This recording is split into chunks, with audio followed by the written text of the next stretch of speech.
So tonight, all we are doing is thinking and looking at Simon Hantai, who, as you may or may not know, was born in Hungary in 1922 and died in Paris in 2008.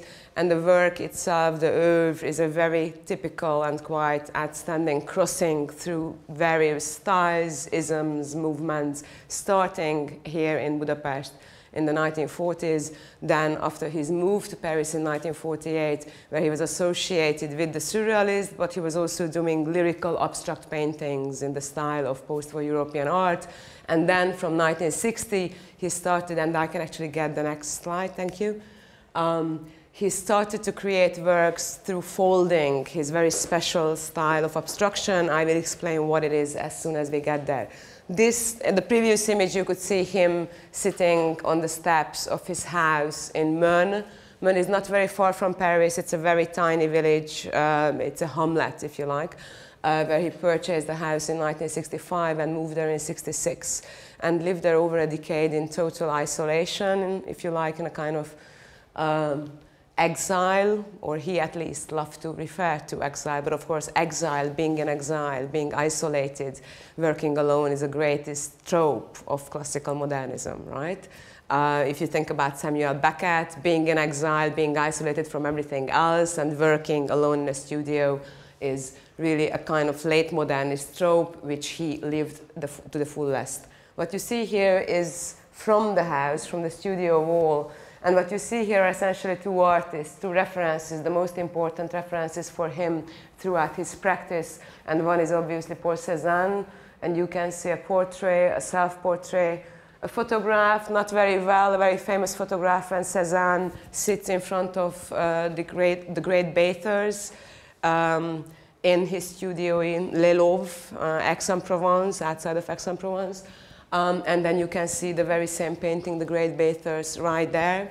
And the two other reproductions, this one here and the other one on the upper left-hand corner by Jackson Pollock from the period which, from the beginning of 1948 until 1951, Pollock was working with the method of dripping on a horizontal, using horizontal canvases.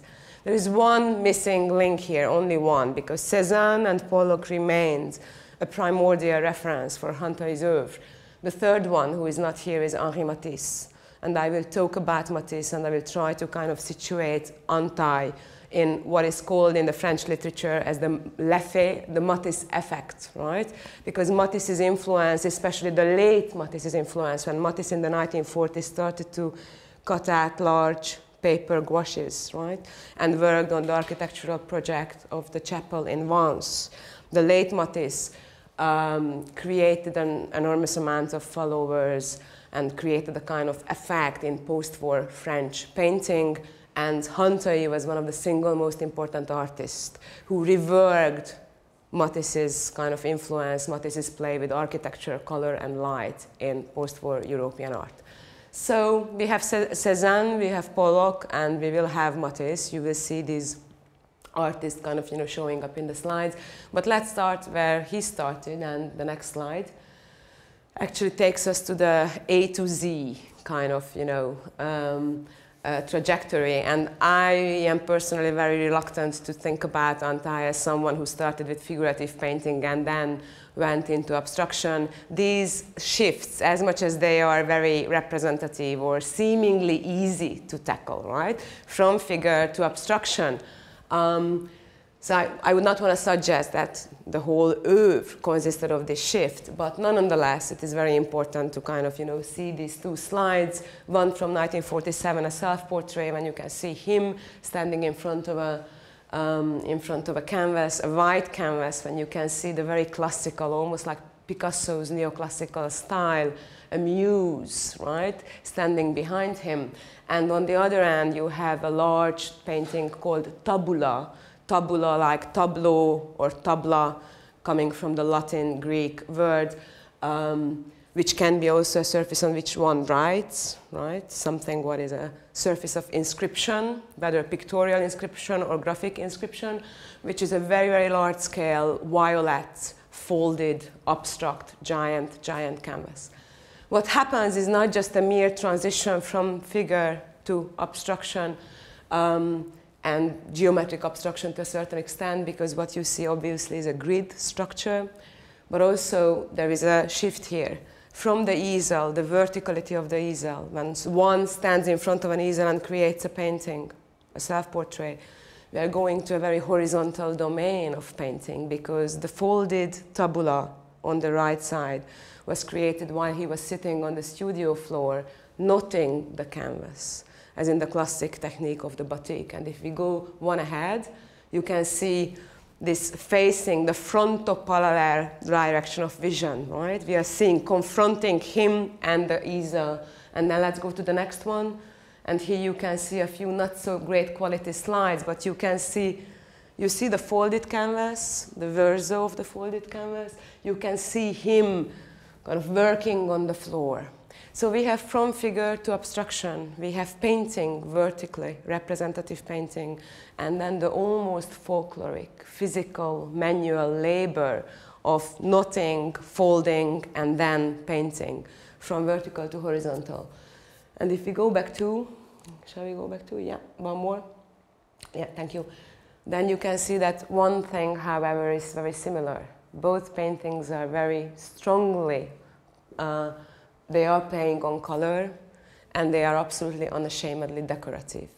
And that's something quite interesting, because Hantai started with École de Paris, looking at the École de Paris painting, Pierre Bonnard, most importantly. Bonnard, who along with Matisse or Derain, never ever rejected paintings, that painting has a primary function, and that is to be decorative. You know, decoration, painting as a decorative item was something which was a black sheep in modernism since the mid-19th century, since Baudelaire. The modernist aesthetic did not favor the beautiful, but invented a new category for the beautiful for itself.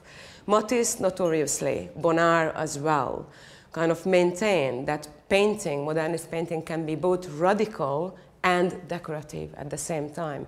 And decoration can and should be reinvented within a radical modernist practice.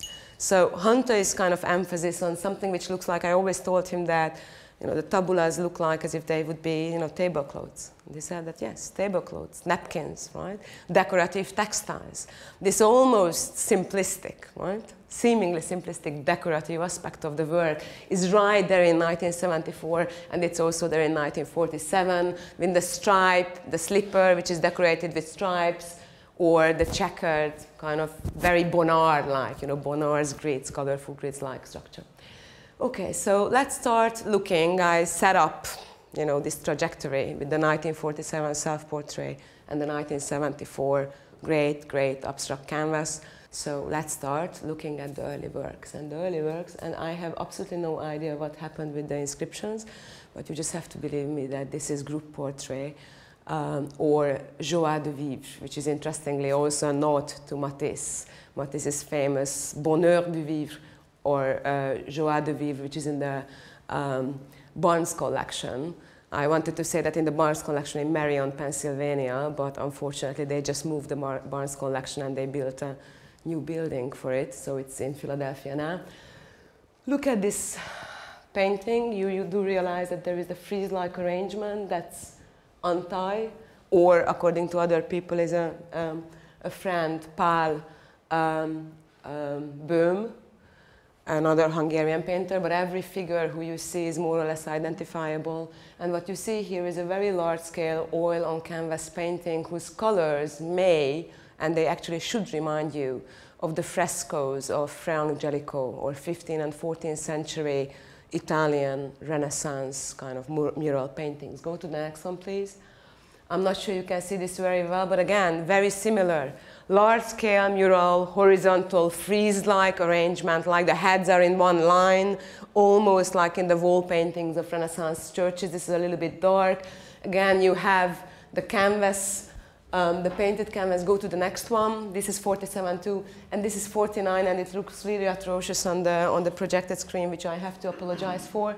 But again, you see figures in a landscape or in an interior space, the same multifigurative, large-scale, mural-like arrangement. And if you could think about the fresco paintings or the murals of Tuscany and Umbria from the 15th and early 16th, maybe century with the previous one, and Bonnard, of course, Here again, you have this strange transhistorical kind of sensation, because what he plays with is almost like a pastiche, a historical imitation of a landscape which could be in a, not even in a Frangelico, rather in a Giotto or a Duccio, right? The kind of totally simplistic, perspectiveless, flattened, stylized landscape, right? And the figures who are nude, so what you're looking at, bathers, we know bathers. Bathers is one of the most important modernist topic in classical painting since the early 19th century. But the way he makes these painters, these bathers, the naked women, the nudes, it's a deeply asexual, strange, transhistorical, transsexual, archaic kind of imaginary, pastoral-like arrangement. These are the formats, these are the early scenes, and it didn't matter whether he was in Budapest and was working on the group portrait when he painted himself and his friends in a balcony or an imaginary supper setting around the table, or he painted these imaginary nudes in Paris in his studio in 1949, but this is where he starts. And you might be asking, why am I referring to frescoes all the time? Because he studied fresco painting in Budapest at the École des Beaux-Arts, at the Academy of Fine Arts here. He did study fresco techniques. He was deeply engaged in the study of Italian classical, kind of, early Renaissance fresco paintings. And he also did know about Bonnard because he had a fantastic French teacher, François Gachot, who worked and lived in Budapest over 3 decades, and who had the newest kind of subscriptions and journals and articles about then contemporary, 1940s contemporary French painting. So all the references I was so far mentioning, right, whether Bonnard or Italian Renaissance frescoes, were part of his curriculum, were part of his social conditioning, of his training to become a painter in Budapest. Let's go to the next one. 1948, he did go to Paris in the fall, after a summer which he spent traveling in Italy, which must have been really interesting because you know pictures from reproductions, from illustrations, from large albums, right? And then the very first time, after years of practicing, imitating, almost copying, using those for his own work, in the summer of 1948, before he would have arrived to Paris, he actually had an occasion to see this. He traveled to Ravenna, to Rome, to Firenze. Everywhere in Italy, they also went down to, I think, to Pompeii and to Naples, to the south. And then 48, Paris. In Paris, the 2 first large-scale paintings, you already saw the first one, the Bathers, and this was the second one. And this is a major change compared to Bathers. You do see that composition, or as it is also called, the tree of the clerks, right? And the clerks are right here. Small, strange, puppet-faced figures, almost like cocoons, kind of enclosed in these biomorphic shapes, which look like almost roots growing out from the soil, or maybe belonging to this giant, very magical-looking tree. You do see that this blue here is overpainting. I'm not sure how well, but probably you see that there's a very decorative kind of raster of drippings. He let the paint fall and created these kind of gestural, spontaneous traces of very, very liquid oil paint. And then you do realize that some of these parts of the trees are not actually painted, but very often blotted.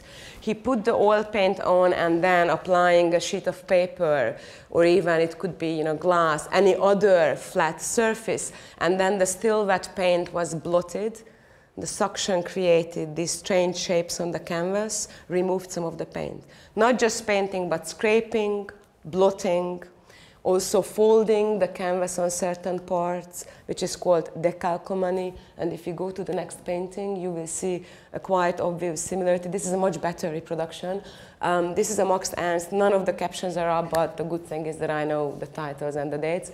Max Ernst from 1940-42, painted in New York, Europe After the Rain. That's the title. That's the second version of the painting. The first version was painted also in New York actually in Paris in 1940, sorry, before he would have came to New York. And what you see here, these very strange shapes, you see that again, undecidable whether these are architectural ruins, maybe giant natural formation. There is a wide biomorphic imagination which appears, that you can see. the very strange half animal, half human figures, but also you do see that the very strange textural effects and color saturations are also achieved by blotting, folding, scraping. So Hantai, Bathers, if you like, still a painting which relates to his early training, to his Budapest period. It's a kind of farewell image to the idea of the mural, the horizontal, the fresco, etc. He arrives to Paris, and then with the let's go back for a second just to have another look at it. With this painting, we can see very clearly that he started to adopt and appropriate a wide variety of pictorial methods, applications. Some of them were gestural, some of them were almost kind of, physical laboring, scraping and layering of the paint. And this is when what later became a full kind of surrealist or surrealistic kind of imagery and technique in the terms of paint application appeared the first time in the Oeuvres. The date for this is 50-51. Let's go to the next one after this, yeah. And the strange figures. The figures were already very strange even when he painted supposedly a group portrait of actually existing figures, his friends, his wife, and he also included himself. There was something highly stylized, puppet-like and strange in his figuration.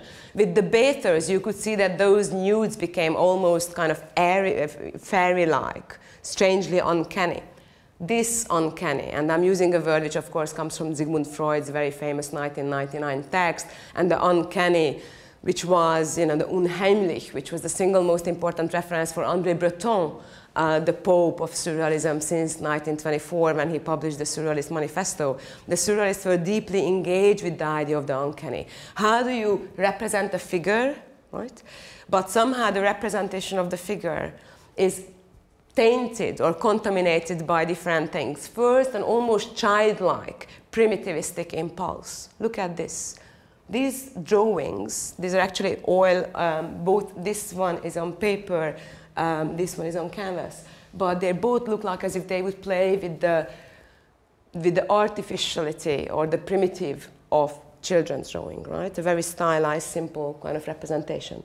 The other thing which the uncanny has to do is how to defamiliarize this very familiar thing that a figure consists of a circle, two smaller circles, a vertical line, a horizontal line. This is what we call a head when we are 3-year-old.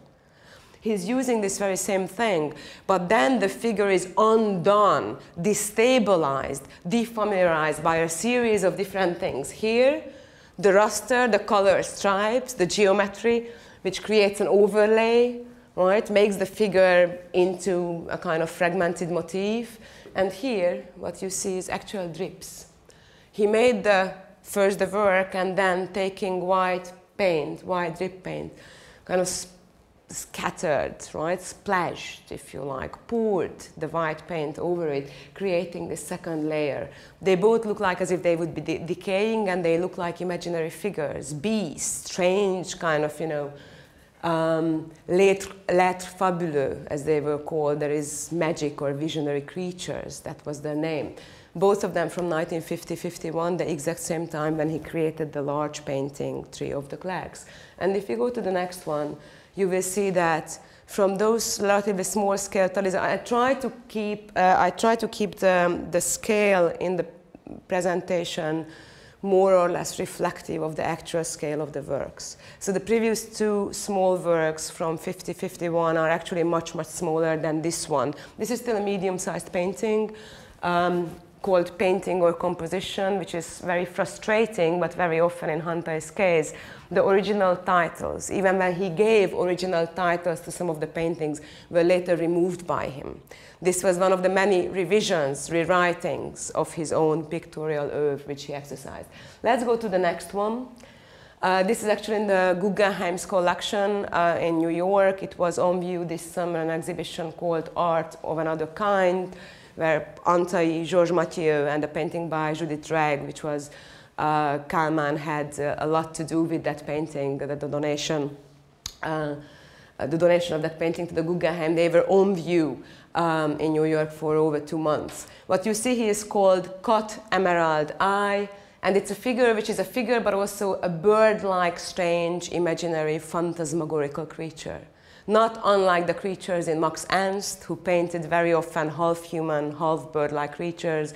Or think about Joan Miró, the painter from Catalonia, who both sculptures, moonbird sculpture, which you can see in every main square in Western Europe and the United States, because after his death, there were endless and endless casts. So it is like Rodin, right? Every city has a Rodin cast, unauthorized posthumous Rodin cast. So whether it's Max Ernst or Miró, this strange bird-like figure is something what we can locate very clearly in the iconography of Surrealist painting or Surrealist visuality, because as we know, André Breton said that, I always say that, there is no such thing as Surrealist painting. There is only such thing as Surrealist visuality, if you like. The French expression was plastique surréaliste, right? Not peinture surrealist. There was no such thing. Okay. So the iconography is clear. But look at the surface. The surface is not really the experimental, yet still fully controlled Max Ernst, right? When you see that different sort of paint application do appear, but they are always just part of something else. Here, there is a wild, gestural, chance-driven paint application. Look at that. But you can see this here, right? Some of the paint,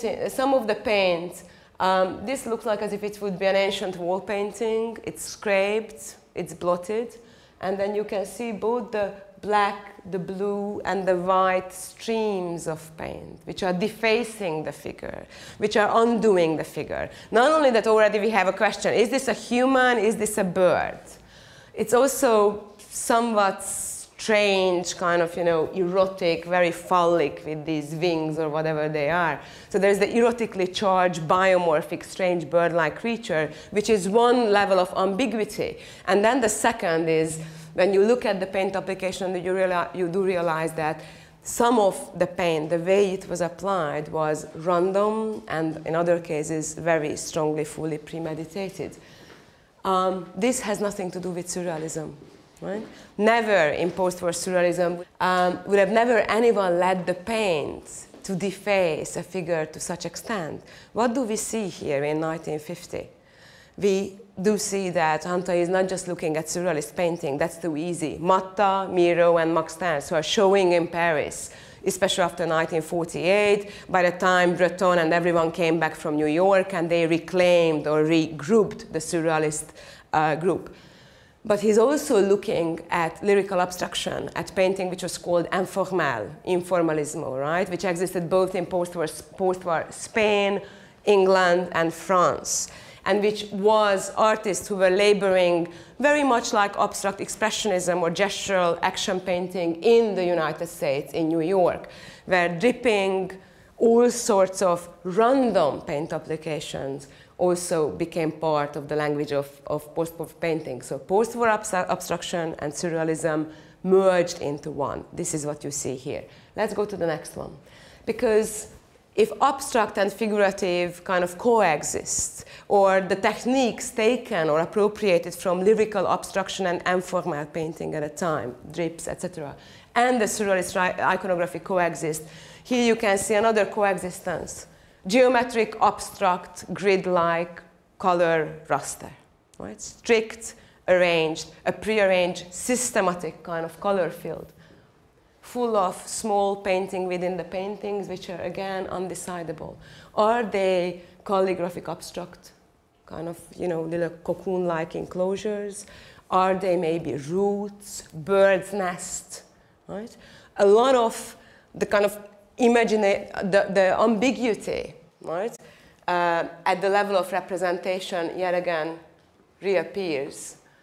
The biomorphic, the bodily, the corporeal on the one hand, and the geometric and the abstract on the other hand.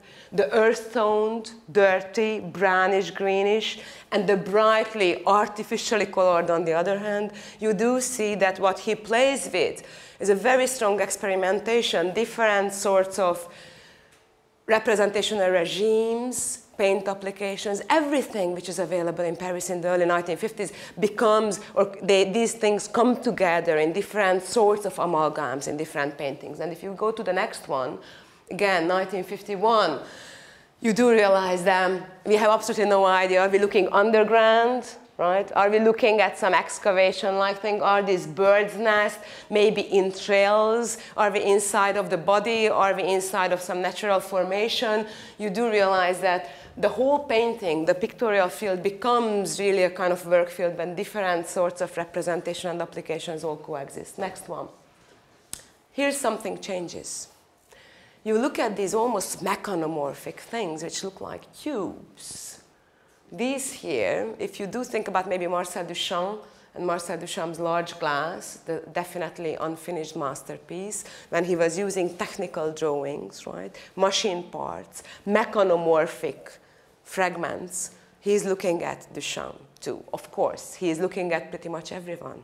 Duchamp was really important for him too. What else is he doing? He kept the geometric raster, you see that? There are all the square shapes arranged, stacked on top of each other. He kept these most often scraped, these are with grattage or frottage, scraped kind of biomorphic shapes here and there. But then he also started to use the spiral, right? Spirals and pictorial planes here, which are destabilizing the flatness of the whole. The 2D and the 3D, right? The biomorphic and the geometric are all, again, coming together in a very, very large-scale paintings. Go to the next one, please, because then something changes. You did see that the past 5, 6 paintings were all really a kind of, I don't want to use the word mix and match or bric-a-brac because it has a pejorative connotation, but you do really see a kind of experimentation. Here, we are going back to surrealism, full-on surrealism. This is Collage from 1952. And what you see here is collage, cut and paste paper, which was the first time used by Braque and Picasso in the fall of 1912. This is when collage, the cut and paste paper, did become part of the vocabulary of 20th century avant-garde art. And of course, the surrealists were great, not just on collage, but photomontages and then assemblages. So we not just combine different sorts of pictorial trends, we start to invite to incorporate the actual existing elements of the real. Newspapers, the puppets, you see that? That's the doll figure kind of hanging, pretty violent, somewhat pedophiliac, right, slightly, deeply erotic. The bird-like figure, which is bird woman, right, with a very prominent crotch, breast, very giant, kind of stitched male hands. You do see that the whole work, both figures and the whole painting, is really constructed, put together from different fragments of cut and paste figures and then painted around.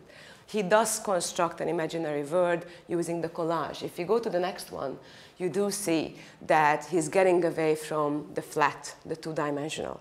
Remember the Duchampian kind of, rotating, gyrating spirals, which opened into imaginary pictorial depth, right? As he was combining 2D and 3D, we already saw that he was interested in the extension, in the getting away from the flat surface of painting, from the limitation of painting being nothing, just a flat thing sitting on the wall. What he became interested here, what you're looking at looks like almost like a Renaissance, Renaissance paintings when you have, think about the Bellini Madonnas, when you have a stone kind of little window still, an opening, or a window-like shape, an actual opening. This is a three-dimensional work. And what you see here is there's a major debate. The Beaubourg, the Saint-Georges Pompidou, which owns this work, according to them, is some Batrician, they say. Anyway, we could not decide what the animals, skull or bones is this exactly, but he was using different sorts of animals. Fish-like creatures, frogs, hares. He usually went to the markets and started to use these animal bones and incorporated them into the work. The work, this one is very important, not just because one of the first assemblage meaning that in 3 dimension, right, getting away from the flat picture plane, he started to create objects, not as much images, but an object. But it's also important because it has an inscription, and the inscription says that it's almost like a love letter. I will look for you. Look into my eyes, I will look for you, do not pursue me. It's a title, it's an inscription, it's a request, and the request was made by Simon Hantai on his 30th birthday, and it was presented to André Breton. He went to Rue Fontaine, the Fontaine Street, 42 Rue Fontaine, that was the legendary address of André Breton, wrapped this object into a paper. The object had the inscription, and left the work in December 7 on Hantai's own birthday on André Breton's steps. Breton, despite the request that do not pursue me, Breton found somehow Hantai. Actually, Hantai went into an exhibition at the Surrealist Gallery at the time, which opened in December, a week after he left this package in Paris on André Breton's doorsteps. He walked into a group exhibition of the Surrealist group at the Gallery L'Étoile Salée in December 1953, and he was very surprised, 52, sorry, and he was very surprised to see his own work 4 meters away from Marcel Duchamp's 1951 cast. And since he was there and Breton was there, they met with each other, and Hantai immediately became part and a member of the Surrealist group of André Breton. And Breton, of course, was very keen to embrace him, because after coming back from New York, where the Surrealists survived the Second World War, right, in exile, in immigration, he was absolutely keen and very interested in embracing young, talented newcomers. And a Hungarian-born painter is even better, because Surrealism was, like Dada, the only thoroughly and fully international kind of movement within the historical avant-garde, which was notorious and well-known for having a really wide variety of members if they were men. If they were women, that was a little bit more complicated, but cultural, ethnic diversity, whether it's Wilfredo Lam, Roberto Matta, who was born in Chile, Wilfredo Lam, who was born in Cuba, the Surrealist group in Paris was open, really, to young artists from all over the world. Okay, so let's go to the next one, because what you will see again, bad quality. This is Hantai, this is Breton, this is Benjamin Perret, this is Toyen, which was an artist's name, but she was born in Czechoslovakia, actually Austro-Hungarian Empire after 1920 Czechoslovakia. And what you see here again, it's a relatively bad quality little image of the brochure, because after 1952 December, when they met, Breton immediately offered Hantai the possibility to have the second solo exhibition at the Surrealist Gallery. The second exhibition, which was his first solo exhibition in Paris. And what you see there was the brochure. Hantai showed 16 paintings altogether. Breton wrote a glorious, glorious text, which was published in this brochure. And from that moment on, this is a month after he left the package. This is January 1953, with Hantai's first solo exhibition ever in the recently opened Surrealist Gallery in Paris. His association with Breton and his integration into the Parisian art world took place. Okay, let's go to see a few paintings very quickly. Let's go through this, because you do know Surrealism.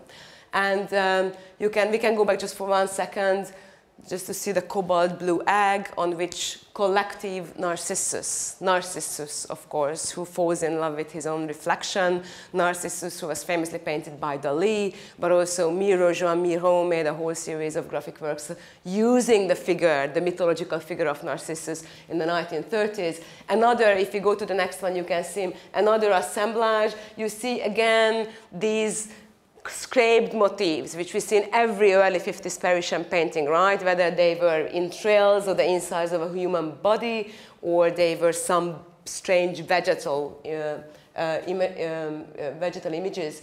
You see these combined. This is the skull of a hare, and holding an old blind mirror next to his head, to his skull. And the hand here, you can see that's a chicken foot. Again, painting and object, imaginary, sexualized, eroticized, frightening, dark, very much in line with post-war surrealism and the post-war surrealist kind of obsession with the erotic. You can see another kind of works in his studio. Okay, let's go to the next one.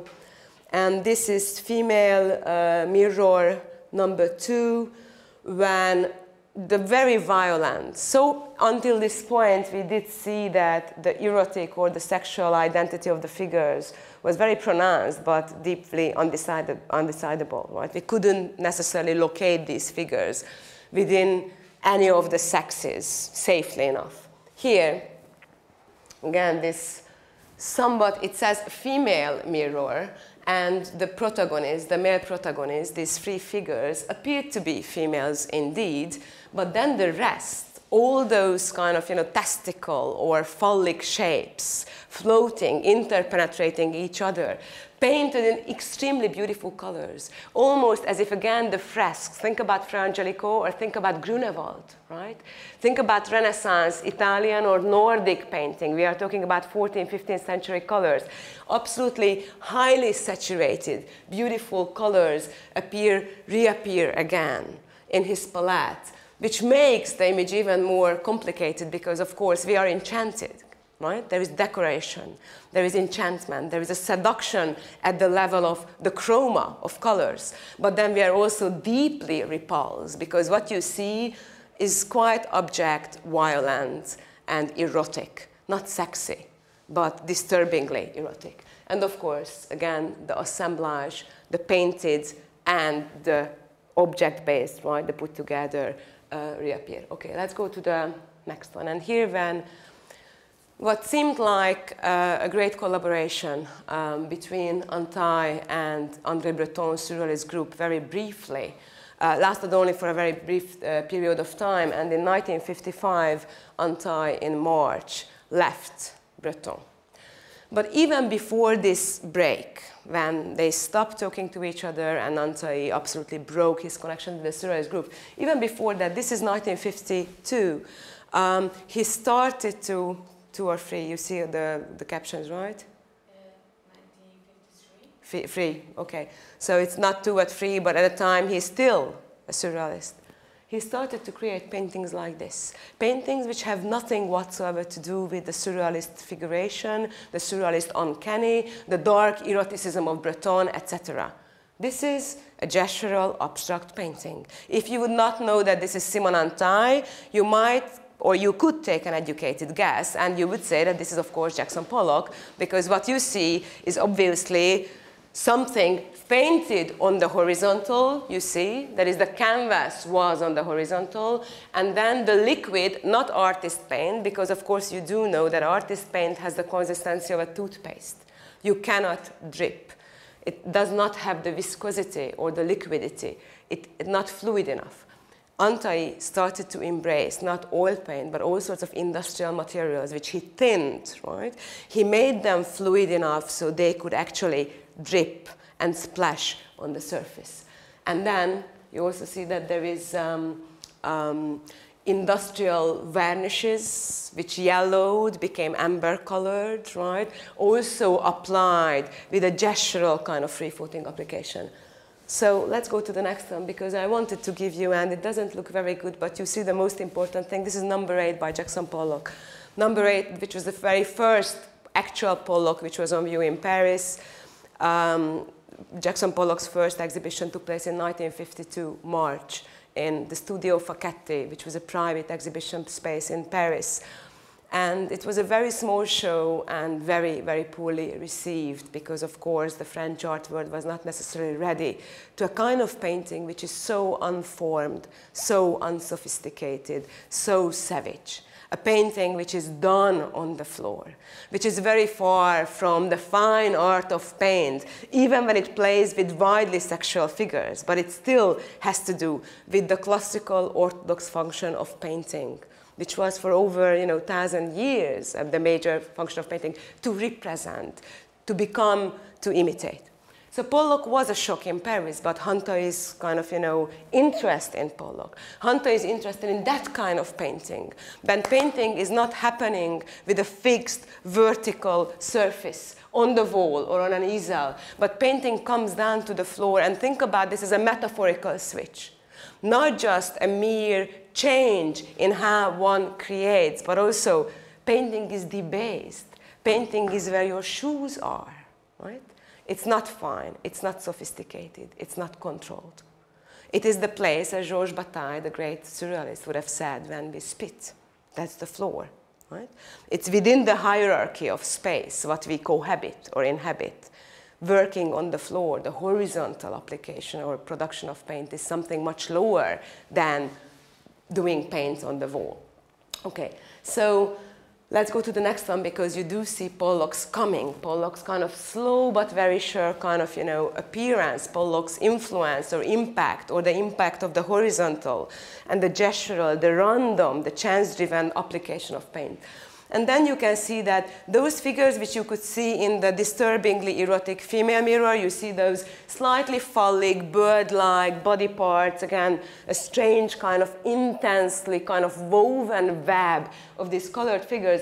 Here reemerges with a few, let's go to the next one. Okay, here you can see him. I did want to include this picture. I like this picture. It's almost like the Narcissus. He does have a mirror behind his head. It's a really great picture. It is from the book published by Kalman. And you can see some of this contemporary painting, and you can also see that since this is a black and white studio shot, you do not see those beautiful, almost kind of Renaissance, iridescent, highly saturated colors. And you cannot identify the shape so clearly as maybe body parts or vaginas or testicles, but you do see that here and there is a more and more loose, spontaneous kind of, change appearing in these abstract paintings. Let's go to the next one. These are all 53, 54, i.e. he's doing these semi-abstract paintings while he's still a member of the Surrealist group. So what we are talking about here is a double production. He's doing the classical Surrealist collage, assemblage-based, figurative, dark, etc. paintings. And then on the other side, right, thinking, reworking different forms of abstractions, most importantly, Pollock's kind of drip paintings, he starts to kind of infiltrate his painting with a more and more free-form, free-floating, corporeal kind of painting. Why do I say corporeal? Not only because this could be seen as a dark landscape. Contemporary French critic Charles S.N.A, for example, said that this is a dark landscape. But you can also think about, you can actually see the movement, the fluidity of a hand. The painter's body, her painter's body is transcribed onto a pictorial surface, right? The rhythm of a hand also started to emerge. That is due to Pollock. Okay, let's go to the next one. Okay, and here is something which any one of you who knows Judith Règle, who is in Paris at the time, and they know each other, and they are very close to each other. And Hantai actually introduced Règle to Breton, and Breton was immediately taken by her, because no one in Paris, especially no woman, Joan Mitchell and Judith Règle, as you know, I mean, they're the most violently beautiful and powerful kind of abstract painting which has been produced in Paris. And Judith's early painting already was strong enough for Breton to realize that, that she is an outstanding painter. This is an Hantai, but if we go to the next one, 54, no, sorry, yes, and this is Judith Règle, right? Also 54, this is lightening. You do see that, let's go back for a second, you do see that Hantai still has this, the biomorphic, snake-like, right? The biological is still in, as a ghost or a specter is there. But the idea of painting three-dimensional forms, twisting in space, let's go to the next one, and then, like here, kind of to insert them into a space which appears to be illusionistic. You do see that there is a depth, but then that depth is counteracted by the large color fields. It's a pulsating space, right? It's a strange pulsating place. And the colors, let's go back to the colors, obviously, you do see that this relates to Hantai's contemporary figurative paintings, but very obviously the kind of, the light, it looks as if almost it would be a rear projection. There's a strange, strong light effect emerging here. Let's go to Judith ahead, yeah. You see that that effect is something what he probably saw in Règle's contemporary work and then adopted. So there is a very strong dialogue, right? A very strong exchange among, in between them. Let's go to the next one. And then something happens. Around 1955, immediately after he broke with Breton, that's March 1955, a very wild painting, but the wildness of this painting cannot be connected to the images of bodies, body parts, testicles, penises and vaginas. That would be or skulls and bones. It's a little bit too easy. Here, violence becomes something which has to do with the method of production. What you see is a canvas where you do see that he applied different colors in parts. Then he put up a very thin, blackish, darkish, kind of dirt color layer of paint, and he started to remove that top layer of paint with very violent gestural movements. Everything what you register, these shapes, were scraped away. He is not just painting, that is adding paint, but also removing paint. Cézanne, you remember Cézanne, of course. I haven't yet seen the Museum of Fine Art Cézanne show, and I don't know how many. The white Cézannes, a few years ago, there was a really great show at Vienna. It was called Finished, Unfinished. It was about Cézanne.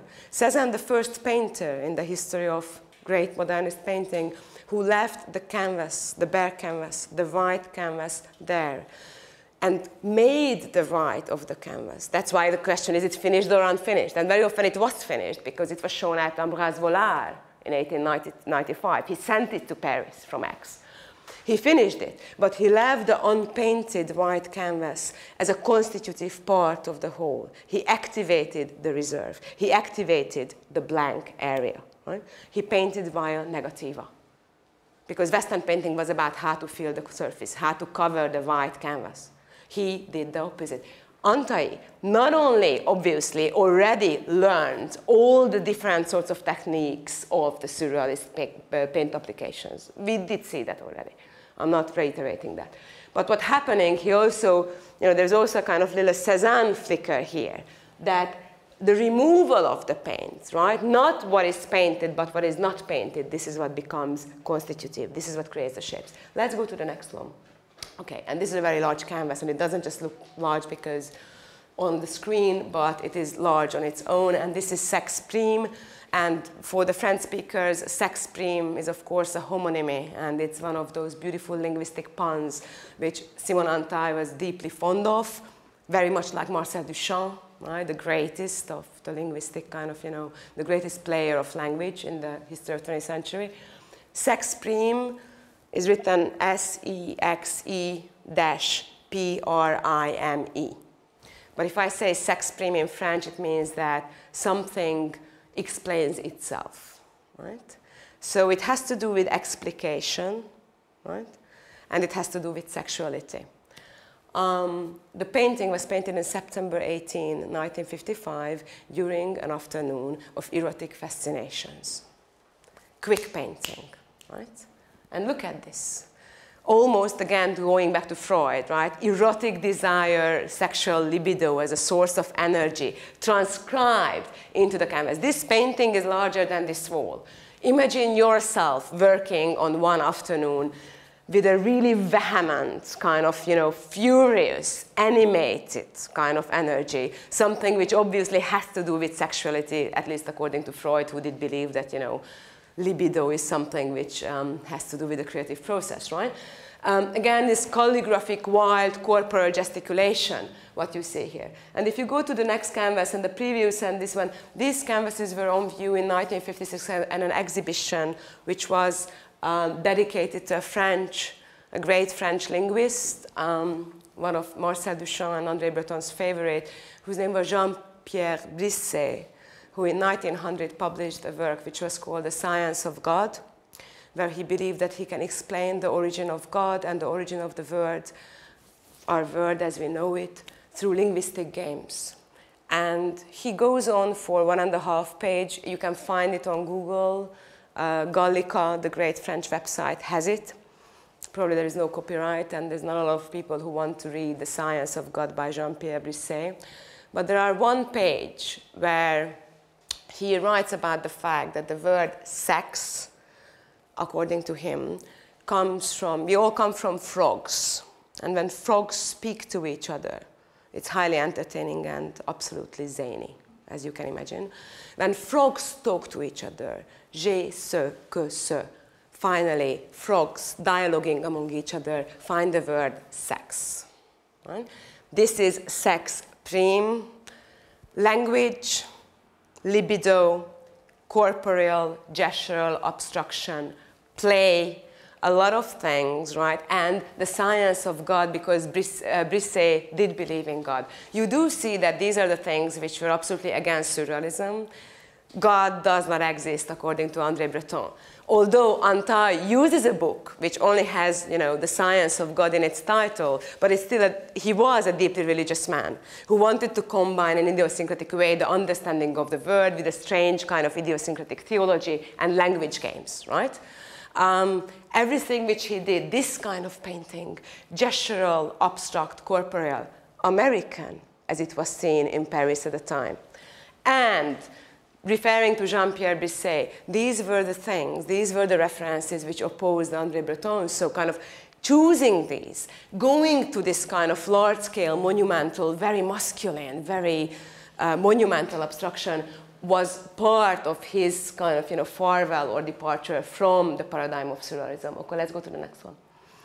And he didn't just kind of paint for the show, but also, and this is really bad quality, but let's go to the next one. This was the brochure of the exhibition, and the exhibition had this photograph. You can see him here. You do see that this is the photograph which he published in the brochure. And the idea that painting becomes, the space becomes saturated by these large-scale, dynamic, physically done gestural paintings, that he himself is almost kind of enclosed into this space, like his figures in the early painting who were enclosed in these entrail-like little shapes. The emphasis on the horizontal, right, on the studio spot. You do see that everything I mentioned so far, the photograph kind of, really brings them together. And what you see here, an important thing, the paintings were done with the back of an alarm clock, an old alarm clock. And the brochure contained the text saying so. And here you can see, this is a montage, you see this is an alarm clock. So he took, let's go back to, please, one more, yeah. These marks here, which he made the scrapings, were created by holding an alarm clock and removing the paint, right? So the alarm clock, a non-artistic tool, right? Something which has nothing to do with the conventional method of painting. The body, language, Jean-Pierre Brisset's The Science of God. This is what the exhibition and the paintings of 55, 56 did kind of deal with. And you will see that things kind of, speed up enormously. Let's go two ahead. Yeah. I'm not talking about the text. Things speed up, literally, because the calligraphic abstract style, what you could see in the 55, 56 paintings, becomes, first of all, scale-wise, he starts to work with very, very large-scale paintings. And of course, this is necessary when you use the whole body, right? When the movement of the body is important, when the arm stretch creates a mark, the larger surface you deal with, the more dynamic, the quicker the painting becomes. You cannot create, wild gestural painting in miniature canvases or medium-scale canvases. In order to make something, and here we go, basically, right? Look at this. In order to have a surface, to have a field on which to mark, which kind of is in scale or scale to the human body, you have to have the surface area in which you can make, right, this mark. You can slash through the paint. You can remove the paint. So the scale becomes monumental. Okay, you do see that also the signs are becoming monumental. There is reds and black and white here, but a more and more agitated, almost like writing, handwriting, scripture, right? Let's go to the next one. Yes. And this idea of calligraphy, almost oriental calligraphy. Imagine this in inverse, not on black, right? You do see that he started with, this is the canvas, this is the color of the canvas, okay? Then he added green and he added red in stains here and there. And then came again the second all-over application of black paints. And then this black paint here and there were removed, right? So, but you see, it really looks like calligraphy, Chinese or Japanese, except that in those calligraphic paintings, the ground is white and the marks are dark colored, right? Ink or touche ink, the oily kind of ink, what is used in both Chinese and Japanese and Korean calligraphy. Okay, let's go to the next one. And here you can see that the quickness, right? The speed of the execution. The paint, obviously, is still wet when he starts to remove it. So you do have these runoffs, right? You do have these random, not premeditated, chance-driven gestural effects. Okay, next one. Okay, and this is Simon Hantai, right? This is him. You don't have the caption. Okay, let's go to the next one. Yeah, yeah. That's 57. But the reason why I'm asking, because this is obviously Georges Mathieu, but if you go back for, yeah. You see this here? Black on black. This is industrial alkyds oil paint. What you would use to paint automobiles or something. Again, a kind of paint which had a fluidity. What did Hantai do? You do see a gestural, calligraphic gestural painting, and then he just splashed. There is a scraping here, extremely violent, again physical, and then what he did here, he just splashed this giant stain of alkyd, industrial alkyd paint up. Let's go to the next one. Because you do see the stain there. Again, you just have to believe me. There are a few drips here. You may actually see that. Do you see that there on the screen? It's easier to see. This is the same staining, right? The shiny alkyd stain becomes an element of asymmetrical destabilization. It kind of offsets this very decorative, beautiful, almost heraldic kind of calligraphic order. This is Georges Mathieu. Georges Mathieu, and when we are thinking about Hantai, and we are also thinking about Judith Reich, the idea of the gestural, the corporeal, the quick, speedy execution of abstract painting did not only come from Pollock and the experience of seeing Americans, the New York School painters in the early 1950s in France, but also Georges Mathieu was an extremely important reference. Georges Mathieu, who famously, say in 1956, painted a canvas which was over 6 meters wide in less than 2 hours in front of a public of over 1,000 people in the Théâtre Sarah Bernard in Paris. Georges Mathieu, who, along with Michel Tapier, the great French critic, traveled to Japan in 1957, and in Osaka, on top of the Daimaru department store, dressed as a samurai. He had sartorial choices were always extremely important for him.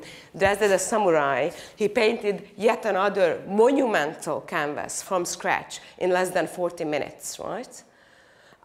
Photographed by the speediness, the spontaneity, the calligraphic abstract, the black and white palette dominantly.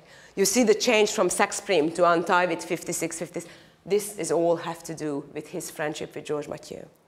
I'm not going into the details and the politics of Hantai's painting, but Georges Mathieu was the exact opposite of the revolutionary surrealists who were atheists, who believed in the revolution, who insisted on Marx, and even in the post-war period, in the face of France's colonization, right? The more and more dominant presence of the United States in France. Georges Mathieu was the exact opposite, ideologically speaking. He was a monarchist, royalist, aristocratic Frenchman driving a Rolls-Royce, traveling to New York, extremely right-wing, extreme right-wing. So Hantai's and Judith Reich's association with him, again, it put him in a very strange position. Just a few years before, he was associated with Breton, right? And the revolutionary, leftist, atheist kind of avant-garde of Breton's surrealism. A few years later, 2 years later, 1.5 years later, he did create exhibitions and he made public appearances along with Georges Mathieu, who was considered a great and important French artist, the single most important translator of Pollock and New York style abstraction, yet politically, ideologically, obviously, he was the opposite of everything what Hantai has been associated until that point. So it's really interesting that art is always about politics too, we all know that, right? That artistic choices do have, cultural artistic choices are historically also important. If something is historically important, then it has to do with politics always. Culture has to do with politics. So the Mathieu association was a very complex one. Okay, but let's go to the next one. But what it created was a very radically simplistic calligraphic abstract style. a radical departure from the widely colored, right, the chromatic kind of seduction of the earlier canvases, whether the Hungarian paintings, the paintings painted in Budapest, like group portrait or on the balcony. Here, a minimalistic chromatic palette and the combination of the gestural abstraction, what we've seen with this kind of, Western calligraphy, if you like, when the black and white became the dominant color scheme. Let's go to the next one. And this is a painting in 1957, which was called Souvenir de l'avenir, that is the memory of the future, which is, of course, a very interesting proposition. It's about a kind of atemporal dimension when we can remember something which did not yet, hasn't yet taken place, right? And you do see something which looks like a cross, and it is not a random cross-like shape, because Hantai became interested in Christian mysticism at the time and Christian theology. From Denis, from the 4th, 5th century on until mid-20th century kind of changes within the Vatican. What he became interested in somehow to reinvent the relationship between representation, painting, and theology. And this kind of Christian mystical, I would not call it flirtation, interest, commitment, which appeared at the level of his readings. He was reading a lot. Also kind of, appeared in what he painted. So while this could be seen, of course, as just a painted sign painting, calligraphic abstraction, but since there was this tendency in his practice at the time and his association or interest in Christian theology, we have to see that it also has to do with the idea of putting the sign of the cross on a black and white, extremely simplistic painting, almost one of the last paintings one can paint. Right? But there are many, many last paintings in the 20th century. This could be one of those. Let's go to the next one, because what this painting created was 1957, he had this show, The Future, The Memory of the Future, an exhibition featuring the predominantly black and white abstractions which he painted after his association with Mathieu. After that exhibition, there came a year, 58, 59. In the afternoon, he created paintings such as this one. This is called To Galla Placidia. And as you may know, Galla Placidia is a mosaic, a Byzantine mosaic. I mean, this is inspired by the mosaic, which is dark blue and gold in Ravenna, which is so in 1948. The idea of painting and the sacred. Painting came out, in Western painting, did come out of the sacred, right? It did have to do. The kind of rethinking of theology and painting, representation and the church. And how can we do that in the late 50s, after the Second World War, after the emergence of the New York School abstraction, which did change the rules of the game in Western art. So this interest in the sacred is something which appears here again, the cross-shaped like thing, small little sign. Let's go to the next one, because you see that this is called painting, touche claire. What you see again, that he covered the paint with different layers of color, and then what he did, he removed here and there, using very often, I'm not wearing a shoe like that, but a high-heeled shoe, the heel of the shoe, using as a device to mark and remove. Let's go to the next one. I'm hoping you can see it here. See that? So he put the paint up and then removed it. So around the shapes, at the edge, there is a little thickness, which is a result of the removal, right? And then you can see that these shapes, since he put the paint up, removed it, put it up, remove it, put it up, remove it. First of all, the white ground, the light ground reemerges, creates a very strange effect of illumination, right? And then you do see that because of this continuous marking, removing, making a mark, removing the mark, you do see that the little units, like in the previous, go back for a second, maybe you can see it better now. There is a kind of semi-transparency. There's a strange kind of, saturation within very few colors. Let's go to the next one and then to the next one. Yeah. Here again, sometimes he used these same color stains, and in the paintings in 56 and 57, right? Pre-staining the canvas. He let the drips kind of, reemerge. But all these small touches, all paintings working with the grattage and the frottage of the canvas. He worked on these for a year in the afternoon, from the advent of 1958 to the advent of 1959. And if you go to the next one, yes. In the mornings, he worked on this painting. This is a giant monumental work. I used to have the scale, but écriture rose, it's called, or pink writing. And you can see that there is a cross here. There is a David's star there. There are different things. If you go to the next one, please, yeah. Can you see, this is the scale, this is the studio. You can see dates, because this painting, which he started by making the base, the ground layer, the white, during the advent of 1958, and then finished exactly a year later. This painting used different inks, colors. This painting was not painted, except for the stars and the David stars and the cross. This painting has been written. That's why it's called pink writing, écriture rose. But not the gestural, corporeal, wide, libidinal writing, but copying. What did he copy? Well, everything. Text from Hegel, right? Text from Nietzsche, text from the Bibles. And he used colored inks, which according to the Catholic liturgy, the colors of the Ordo, what do you wear, what are the kind of, the liturgical colors during the year, starting from the advent of 58 until 59. Let's go back a little bit. Yeah. None of the colors were actually pink.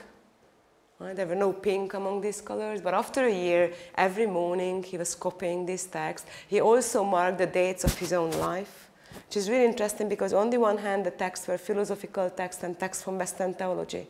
That was the collective past of Western civilization and culture, right?